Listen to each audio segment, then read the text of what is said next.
إن الحمد لله نحمده ونستعينه ونستغفره ونعوذ بالله من شرور أنفسنا ومن سيئات أعمالنا من يهده الله فلا مضل له ومن يضلل فلا هادي له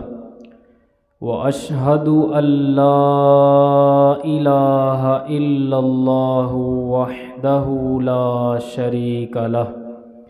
وأشهد أن محمدًا عبده ورسوله أما بعد فإن خير الحديث كتاب الله وخير الهدي هدي محمد صلى الله عليه وآله وسلم وشر الأمور محدثاتها وكل محدثة بدعة وكل بدعة ضلالة وكل ضلالة في النار اللهم صل على محمد وعلى آل محمد كما صليت على إبراهيم وعلى آل إبراهيم إنك حميد مجيد اللهم بارك على محمد وعلى آل محمد كما باركت على إبراهيم وعلى آل إبراهيم إنك حميد مجيد رب اشرح لي صدري ويسر لي أمري واحلل عقدة من لساني يفقه قولي اعوذ باللہ من الشیطان الرجیم بسم اللہ الرحمن الرحیم یا ایہا الذین آمنوا اتقوا اللہ حق تقاتہ ولا تموتن الا وانتم مسلمون یا ایہا الناس اتقوا ربکم الذی خلقکم من نفس واحدہ وخلق منها زوجها وبث منہما رجالا کثیرا ونساء واتقوا اللہ الذی تساءلون به والارحام ان اللہ کان علیکم رقیبا یا ایہا الذین آمنوا اتقوا اللہ وقولوا قولا سدیدا یصلح لکم اعمالکم ویغفر لکم ذنوبکم ومن یطع اللہ ورسولہ فقد فاز فوزا عظیما وقال اللہ تبارک و تعالی فریق فی الجنہ وفریق فی السعیر۔ ہر قسم کی حمد و ثنا اللہ وحدہ لا شریک کی ذات اقدس کے لیے خاص ہے، جو اس پوری کائنات کا خالق، مالک اور رازق ہے، رحمان اور رحیم ہے، فعال لما یرید ہے اور علی کل شیء قدیر ہے۔ درود و سلام آقائے کائنات، سید الاولین والآخرین، شفیع المذنبین، رحمت للعالمین، سیدنا و مولانا امام اعظم، قائد اعظم، رہبر اعظم جناب محمد مصطفیٰ صلی اللہ علیہ وآلہ وسلم کی ذات اقدس پر مختصر حمد و صلوات کے بعد خطبے کے آغاز میں چند احباب جب آتے ہیں تو خطیب کو بھی ذرا تسلی ہوتی ہے اور کانفیڈنس بنتا ہے کہ کسی کو بات سمجھانی ہے، کچھ کہنا ہے، کیونکہ جب اکثر ہوتا ہی ایسے ہمارے معاشرے میں کہ جب خطبہ شروع کیا جاتا ہے 2-4 بندے 3 بندے اور وہ بھی آگے ہوتے ہیں تو نظر بھی نہیں آتے، تو سمجھ نہیں، وہ ایک کانفیڈنس نہیں بنتا. اور خاص طور پر جو ہے نا وہ احباب جو دین سمجھنے کی نیت سے آئیں، دین سیکھنے کی نیت سے آئیں اور جذبہ دل میں ہو دین کا، ایسے احباب جب سامنے آ کر بیٹھتے ہیں تو پھر خطیب کو بھی جو ہے نا وہ ایک کانفیڈنس ہوتا ہے اور سمجھانے میں اسے آسانی پیش آتی ہے. تو اللہ رب العزت سے حق بھی یہی ہے خطبے کا، جمعے کے خطبے کا حق بھی یہ ہے کہ خطبے کے آغاز میں آیا جائے. جمعہ جو فرض کیا گیا یہ نماز کے لیے نہیں، نماز تو ڈیلی ہم ظہر کی پڑھتے ہیں، تو جمعہ فرض ہی واعظ و نصیحت کے لیے کیا گیا ہے. چاہے ہفتے میں ایک دن اللہ نے فرض کر دیا کہ اس میں ضروری مسجد میں سارے جمع ہوں، سارے کام کاج چھوڑ دو، فسعوا الی ذکر اللہ، فرمایا کہ دوڑو اللہ کے ذکر کی طرف. یہ جمعے کی خاصیت یعنی اللہ تبارک و تعالیٰ نے رکھی ہے کہ جمعے والے دن تمام مسلمانوں کے اوپر فرض کر دیا کہ تم نے آ کر مسجد میں تربیت لینی ہے اور واعظ و نصیحت جو ہے وہ اس کا اہتمام ہونا ہے. یہ واعظ و نصیحت کے لیے جمعہ فرض کیا گیا. تو میں دعا بھی کرتا ہوں کہ اللہ رب العزت ہم تمام مسلمانوں کو خطبے کی اہمیت کو سمجھتے ہوئے خطبے کے آغاز میں بلکہ خطبہ شروع ہونے سے پہلے مسجد میں آنے کی توفیق عطا فرمائے. ملک کے حالات بڑے خراب ہیں اس وقت، بہت برے حالات جا رہے ہیں، جیسا کہ آپ کے سامنے ہیں کہ کس قدر جو ہے وہ غریب پستا چلا جا رہا ہے، مرتا چلا جا رہا ہے، اور روٹی کھانی ایک غریب کے لیے جو ہے وہ مشکل ہوئی پڑی ہے. اخراجات اتنے ہیں، مہنگائی دن بدن جو ہے وہ بڑھتی چلی جا رہی ہے. میں کسی حکمران کو اس کا ذمہ دار نہیں بناؤں گا کیونکہ یہ ہمارے اپنے ہی کرتوت ہیں. اللہ رب العزت فرماتے ہیں وما اصابکم من مصیبت فبما کسبت ایدیکم، کہ تم پر جو مصیبتیں ٹوٹتی ہیں، تم پر جو مشکلات آتی ہیں وہ تمہارے کرتوتوں کا صلہ ہوتا ہے، وہ تمہارے برے اعمال کا نتیجہ ہوتا ہے. تو بہرحال یہ ایک موضوع نہیں ہے. موضوع آج کا یہ ہے کہ اس افراتفری کے عالم میں دل چاہ رہا تھا کہ کچھ جنت کا تذکرہ کر کے ذرا دل کو خوشی اور تسلی جو ہے وہ محسوس کروائیں، دل کو تسکین دیں، کیونکہ حالات اب ایسے ہیں کہ اب تو بھائی جو ہے نا وہ یہ جنت کے تذکرے پڑھیں اور دل کو تسلیاں دیں، جنت کے تذکرے پڑھیں اور خوشی محسوس کریں. کیونکہ یہ دنیا اور آخرت کا کمپیریزن اگر ہم کریں تو دنیا کی کوئی اوقات ہی نہیں ہے، دنیا کی کوئی حیثیت ہی نہیں ہے جس کے پیچھے ہم مرتے چلے جا رہے ہیں. تو خدا را دنیا کو جنت بنانے کی فکر میں نہ لگے رہیں، بلکہ حقیقی جو جنت ہے نا اس کی تیاری میں اپنے وقت کو جو ہے وہ لگائیں، صرف کریں. دنیا یہ جنت بن بھی نہیں سکتی، بندہ لاکھ کوشش کر لے، لاکھ جو ہے وہ شداد کا تذکرہ نہیں آتا جس نے اپنی ساری عمر لگا کر، یمن کا وہ بادشاہ تھا اور اس نے جو ہے وہ ایک جنت تیار کروائی، ایک شہر ایسا اس نے بنوایا کہ جس میں سڑکیں سونے کی، چاندی کی، محلات چاندی سونے کے اس نے بنوائے. بڑا عرصہ وہ شہر تیار ہوتا رہا، اور جب وہ شہر تیار ہو گیا تو اب شداد جو اونر تھا جس نے وہ بنوایا تھا بڑی چاہت سے، اسے افتتاح کے لیے اب جب دعوت دی گئی تو افتتاح کرنے کے لیے جب وہ آیا اپنی وہ جنت جو اس نے شہر بنایا تھا تو اس میں ایک قدم ابھی رکھا، ایک قدم باہر تھا، اندر تھا، تو موت آ گئی اسے. یعنی اگر کوئی انسان ساری زندگی جد و جہد کر کے 50 سال باہر کھپ رہا ہے، محنت کر رہا ہے، پیسہ کما رہا ہے، اور ہوتا کیا ہے آخر میں، اگر مثال کے طور پر وہ اپنی خواہشات پوری کرنے میں ہو بھی جائے کامیاب، یعنی 50-60 سال لگا کر اس نے جو ہے وہ پیسہ کما لیا ہے، کروڑوں اربوں روپیہ جمع بھی کر لیا ہے، تو پھر اب جب اس کی وہ ان نعمتوں کو چکھنے کا جو پیریڈ شروع ہونا تھا اس کی زندگی ختم ہو گئی ہے. تو یعنی یہ دنیا کی کیا اوقات ہے، کیا حیثیت ہے دنیا کی کہ جس کے پیچھے ہم مارے پھر رہے ہیں. اور جو حقیقی جنت ہے اس کی جد و جہد جس کے بارے میں اللہ رب العزت فرماتے ہیں کہ جو ہے نا سابقوا الی مغفرۃ من ربکم و جنۃ، کہ اللہ سے بخشش پانے کے لیے دوڑو، سبقت لے جاؤ ایک دوسرے پر، اور جنت کو حاصل کرنے میں جو ہے وہ دوڑو، جنت کو حاصل کرنے میں سبقت لے جاؤ. تو اس حکم کو بھی پس پشت ڈال دیا، جنت کو ہم نے اپنے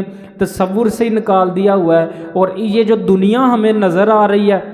جس کی کوئی اوقات ہی نہیں ہے، جس کی کوئی حیثیت ہی نہیں ہے، تو اس فانی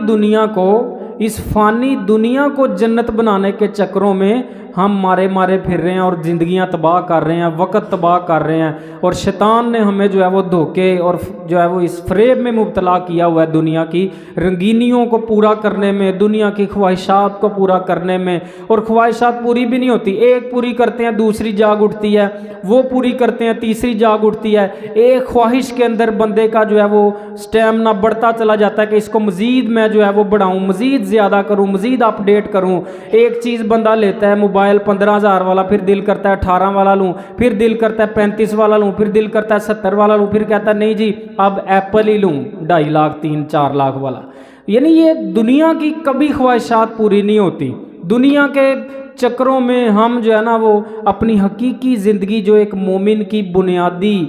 ضرورت ہے، بنیادی ہمارا ایمان ہے کہ دنیا یہ فانی ہے، دنیا ختم ہونی ہے آخر کار، جتنی مرضی لمبی زندگی مل جائے آخر کار دنیا ختم ہونی ہے، اور جنت اور دوزخ آخر میں، یہ جو میں نے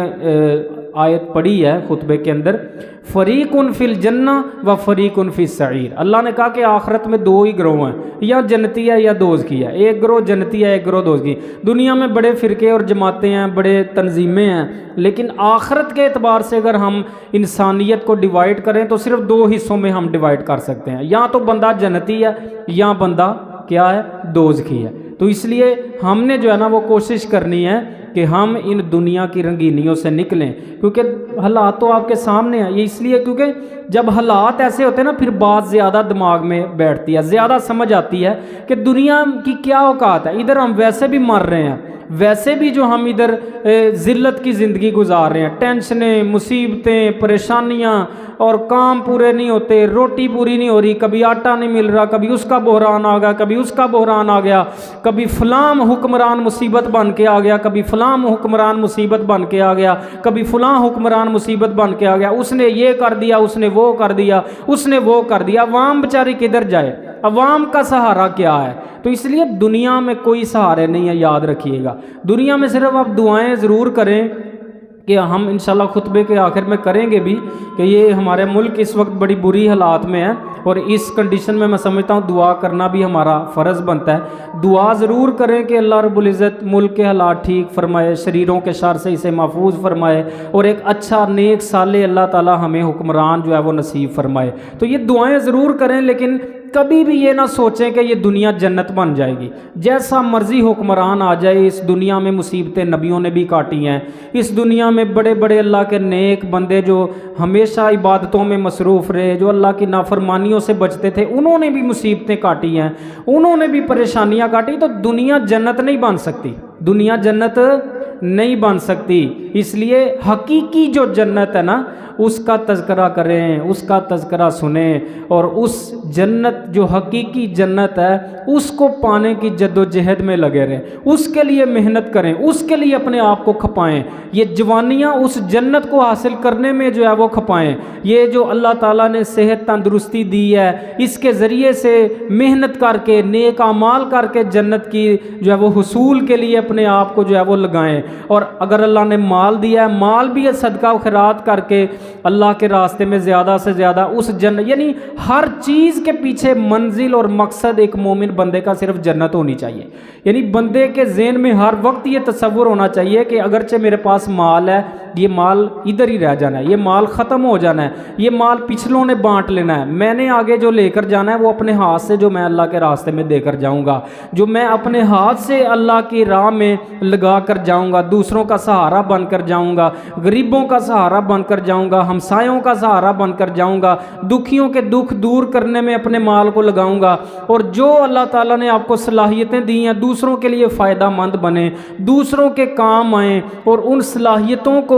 دوسروں کو فائدہ دے کر اس کو اپنے لیے فائدے مند بنائیں، کیونکہ یہ صلاحیتیں جو بھی اللہ نے آپ کو دی ہیں نا، مثال کے طور پر میں ایک واعظ کرتا ہوں، جمعہ پڑھاتا ہوں، درس و تدریس کرتا ہوں، تو یہ صلاحیت اگر اللہ تعالیٰ نے مجھے دی ہے اور یہ منصب مجھے دیا ہے، اس کے پیچھے میرا مقصد یہ ہونا چاہیے کہ اس کے ذریعے سے میں نے جنت حاصل کرنی ہے، میں نے عوام کی اصلاح کرنی ہے، اور الحمدللہ میرے دل میں یہی جستجو ہوتی ہے، یہی جذبہ میرے دل میں ہوتا ہے کہ میں نے اپنے جو مسلمان بھائی ہیں جو میرے ساتھ اٹیچ ہیں، جو مسجد کا حصہ ہیں، جو نماز پڑھنے آتے ہیں، ان کی زیادہ سے زیادہ اصلاح کی جائے۔ اسی لیے قرآن کا درس و تدریس کا اہتمام ہوتا ہے، درس حدیث ہوتا ہے، یہاں پر علماء کو بلا کر واعظ و نصیحتیں کروائی جاتی ہیں۔ کیوں؟ نیت یہی ہے، نیت یہی ہے کہ احباب کی اصلاح ہو، ساتھیوں کی اصلاح ہو، مسلمان بھائیوں کے لیے کچھ کر کے جائیں، اس دنیا کے اندر کچھ اپنی آخرت کو بنا کر جائیں۔ تو جو بھی اگر کوئی ڈاکٹر ہے تو وہ کوشش کرے کہ یار میں اپنے اس صلاحیت سے کسی کو فائدہ دوں، نہ کہ اتنی فیسیں رکھ کے بس پارچے اتاری جاؤ، عوام کی تباہی اتاری جاؤ، کوئی نہیں دیکھتے، غریب امیر میں فرق نہیں کرتے۔ کچھ اللہ کے نیک بندے بھی ہوتے ہیں کہ جو غریبوں کا خیال کرتے ہیں۔ اگر اللہ نے آپ کو یہ صلاحیت دی ہے، ٹھیک ہے، جو اچھے لوگ ہیں ان سے آپ فیس بھی وصول کریں، لیکن کچھ اللہ کی راہ میں بھی کریں، اللہ کے لیے بھی کچھ کریں، غریبوں کو فری علاج دیں، فری ان کا چیک اپ کریں، معائنہ کریں۔ کوئی یعنی کہ کسی بھی فیلڈ میں کسی میں اللہ تعالیٰ نے کوئی خصوصی صلاحیت رکھی ہے، وہ اس صلاحیت سے کہنے کا مطلب یہ ہے کہ دوسروں کے لیے فائدہ مند بنائے، کیونکہ نبی اکرم صلی اللہ علیہ وسلم کا فرمان ہے کہ تم میں سے بہترین لوگ وہ ہیں کہ جو دوسروں کو فائدے پہنچاتے ہیں، دوسروں کے لیے۔ یہ لیچ قسم کی جو فطرت سوچ ہوتی ہے نا کہ بس میں اپنی سمیٹی جاؤں، میں اپنا ہی بنائی جاؤں، میں اپنی تجوریاں بھری جاؤں، میں اپنی زندگی سواری جاؤں، کسی کا خیال ہی نہیں آتا تصور میں کہ یار میرا ساتھی ہے، میرا ہمسایہ، میرا کوئی دوست ہے، میں کسی کے لیے بھی کوئی فائدہ مند بنوں، کسی کو بھی میری ذات سے کوئی نفع پہنچے۔ یاد رکھیے گا، چاہے آپ ڈاکٹر ہیں، سائنسدان ہیں، بڑے امیر آدمی ہیں، لیکن آپ کی ذات سے اگر کسی کو فائدہ نہیں نہ ہو رہا، اگر آپ کی ذات سے کسی بندے کو کوئی فائدہ نفع نہیں پہنچ رہا، تو آپ کی آنے کی حیثیت نہیں ہے۔ یہ میری بات نوٹ کر لیں۔ انسان ہمیشہ وہ کامیاب ہے کہ جو اپنی صلاحیتوں کے بلبوتے پر دوسروں کے لیے فائدہ مند بنے، دوسروں کے لیے نفع مند بنے۔ یہ نبی علیہ السلام کا فرمان ہے، ہمارے پیغمبر کی یہ تعلیم ہے کہ بہترین بندہ وہ ہے کہ جس سے دوسرے فائدہ اٹھائیں، جس سے ہم کہتے ہیں یار نہیں، وہ جس کئی کہاوتیں مشہور کروائی ہیں، وہ جناب اتنے جو ہیں وہ میٹھے بھی نہ بنو کوئی آپ کو چھری پھیر جائے، اتنے کوڑے بھی نہ بنو کوئی جناب آپ سے نفرت کرے۔ تو یہ انسانوں کی بنائی ہوئی یعنی یہ کہاوتیں ہیں، یعنی اتنے میٹھے نہ بنو کوئی آپ سے، یعنی کہ کوئی آپ کو چھری پھیر جائے نفع۔ چھری کیا کسی نے پھیرنی ہے؟ اگر کوئی زیادہ آپ سے فائدے اٹھا لیں گے تو آپ کی آخرت سنور رہی ہے، آپ کی جنت بن رہی ہے، آپ کو اللہ تعالیٰ آخرت میں درجات بلند کر رہا ہے۔ تو اگر آپ کی ذات، آپ اتنے نرم ہو جاتے ہیں کہ لوگ ہر بندہ ہی آپ سے فائدہ اٹھا رہا ہے، تو اسے تو خوش نصیبی کی بات ہے، نہ کہ یہ ہم اس کو جو ہے وہ بری نیگیٹو طور پر لیں کہ جی اتنا بندہ نہیں ہونا چاہیے نرم، اتنا بھی بندہ جو ہے وہ سائیں نہیں ہونا چاہیے کہ دوسرے اس سے فائدے اٹھائے جائیں اور بندہ رگڑا ہی کھائی جائے۔ تو نہیں میرے بھائی، یہ غلط بات ہے۔ دین اسلام یہ تعلیم دیتا ہے کہ دنیا فانی ہے، دنیا ختم ہونے والی ہے۔ اگر اس دنیا میں آپ سے لوگ فائدے اٹھا بھی لیتے ہیں تو آپ کی آخرت سنور رہی ہے، اس چیز کو آپ جو ہے وہ مد نظر رکھیں، آخرت آپ کی بن رہی ہے۔ تو بہرحال باتیں کافی تمہیدی ہو گئی ہیں۔ انسان کی جو ہے نا وہ بنیادی طور پر 4 خواہشات ہوتی ہیں۔ کتنی؟ 4 خواہشات ہوتی ہیں انسان کی بنیادی طور پر، اور جنہیں پورا کرنے میں وہ مرتا ہے، کھپتا ہے، سارا کچھ کرتا ہے۔ کون سی ہیں؟ نمبر 1، گھر۔ بندے کی خواہش ہوتی ہے کہ جی میرا گھر ہو، اپنا ہو، اچھا ہو، کرائے کا نہ ہو، کرائے سے میری جان چھوٹے، اپنا میں پرسکون جو ہے نا وہ میں اپنے گھر بنا کر جو ہے وہ زندگی گزاروں اپنی جتنی ہے۔ ہوتی کہ نہیں؟ یہ انسان کی خواہش ہوتی ہے، اپنا گھر ہو۔ اب تو یعنی کہ گھر تو میں کہتا ہوں جڑے کرایوں پر لوگ اکثر غریب دھکے کھا رہے ہیں، اپنا گھر بنانا تو دور کی بات ہے، خرچے ہی پورے نہیں ہو رہے۔ تو بھائی یہ تو آپ کمر توڑ کوشش کر رہے ہیں دنیا میں، اپنا نمازیں ضائع کر رہے ہیں، سارا کچھ کر رہے ہیں، یہ تو بننا ہی نہیں۔ آپ جو ہے نا وہ یعنی کوشش، اللہ کی کرم نوازی ہو، اللہ نوازے تو اس میں کوئی حرج یعنی کوئی کہا بھی نہیں جا سکتا، لیکن بہرحال اوورآل میں بات کر رہا ہوں کہ جس طرح کے حالات ہیں، غریب جو ہے وہ مر رہا ہے، آٹے سے تنگ ہیں، کھانے پینے سے تنگ ہیں، ہانڈی روٹی مشکل ہوئی پڑی ہے۔ تو اس اثناء کے اندر اگر آپ جو ہے نا وہ اسی یعنی دنیا ہی بس یہ سوچ، بس میں نے کرنا ہے کسی طریقے سے، حالات میں نے ٹھیک کرنے ہیں، اپنے جو مرضی ہو جائے میں نے اپنے حالات ٹھیک کر کے چھوڑنے ہیں، اگر اس سوچ میں پڑھ کے آپ بیڑا غرق کرتے گئے، اپنا نمازیں چھوڑتے گئے، یعنی کہ اللہ کے دین سے دور ہوتے گئے تو یاد رکھیے گا دنیا تو تباہ ہے ہی ہے، آخرت بھی تباہ ہو جانی ہے۔ تو اس لیے کوشش یہ کریں، یہ میں یعنی آپ کو دعوت فکر آج کے خطبے میں یہ دینا چاہتا ہوں کہ دنیا تنگ تو ہے ہی ہے، دنیا تو پریشانیوں سے گری ہے ہی ہے، دنیا تو تنگیوں سے گری ہے ہی ہے، بہرحال اس کے ساتھ ساتھ آخرت تو نہ ہم برباد کریں، آخرت تو نہ ضائع کریں، اللہ سے تو اپنا تعلق نہ توڑیں، اللہ سے تو ہم نہ بگاڑیں، اللہ کے ساتھ بنا کر رکھیں، اللہ کے ساتھ تعلق مضبوط کریں۔ دنیا اوکھی سوکھی گزری جانی ہے، بلکہ یہ یقینی بات ہے کہ آپ اگر اللہ سے تعلق بنانے کی نیت میں لگ جائیں گے نا، اللہ سے تعلق مضبوط کرنے کی نیت میں، تو ممکن ہے کہ اللہ تعالیٰ اس وجہ سے آپ کی دنیا بھی بہتر کر دے۔ لیکن یہ جو سوچ ہے نا کہ نمازیں چھوڑ کے کوئی محل تعمیر کر لیں گے، یا آپ اللہ کے دین سے دور ہو کے آپ بڑا کوئی پہاڑ توڑ لیں گے، تو یہ بات تو سرے سے بالکل ہے ہی غلط ہے، یہ تو بیڑا غرق کرنے والی بات ہے، کیونکہ اللہ کا ایک قانون ہے جو بدلا نہیں جا سکتا، لا تبدیل لکلمات اللہ، اللہ نے جو اصول ضابطے قانون مقرر کر دیے وہ بدلے نہیں جا سکتے، انسان نے ان کے مطابق اپنے آپ کو ڈالنا ہے، اللہ کے قانون نہیں بدلنے۔ اور اللہ کا قانون کیا ہے؟ وَمَنْ أَعْرَضَ عَنْ ذِكْرِي، سورۃ طٰہٰ میں اللہ فرماتے ہیں اپنا ایک بہترین قانون، فرمایا وَمَنْ أَعْرَضَ عَنْ ذِكْرِي فَإِنَّ لَهُ مَعِيشَةً ضَنْكَ، بات ہی ختم ہے۔ فرمایا کہ جو بندہ میرے ذکر سے بھاگے گا، جو بندہ میری یاد سے دور ہوگا، اس کی معیشت، فَإِنَّ لَهُ مَعِيشَةً، یہ اردو کا سادہ سا لفظ ہے، فَإِنَّ لَهُ مَعِيشَةً ضَنْكَ، فرمایا کہ اس کی جو معیشت ہے نا وہ باندھ دی جائے گی، اس کی معیشت تنگ کر دی جائے گی، وہ پھر دنیا کے آگے بھاگتا ہی رہے گا، دنیا آگے آگے تے بندہ پیچھے پیچھے، بھاگتے رہو، پھر کتنا بھاگنا ہے؟ اللہ نے تو پہلے ہی بتا دیا ہے کہ اگر اللہ سے دور جاؤ گے تو کیا ہوگا، شیطانی جالوں میں پھنستے چلے جاؤ گے، مصیبتوں میں گھرتے چلے جاؤ گے، ایک سے نکلو گے دوسری میں پھنس جاؤ گے، دوسری سے نکلو گے تین آگے تیار کھڑی ہوئی ہوں گی، تو یہ ہو ہی نہیں سکتا۔ یاد رکھیے گا کہ جو انسان اللہ سے دور ہو، جو انسان اللہ کی تعلیمات کو پس پشت ڈالے، اس کی زندگی میں سکون آ جائے، یہ ہو ہی نہیں سکتا، یہ بات ذہنوں سے نکال دے۔ تو اس لیے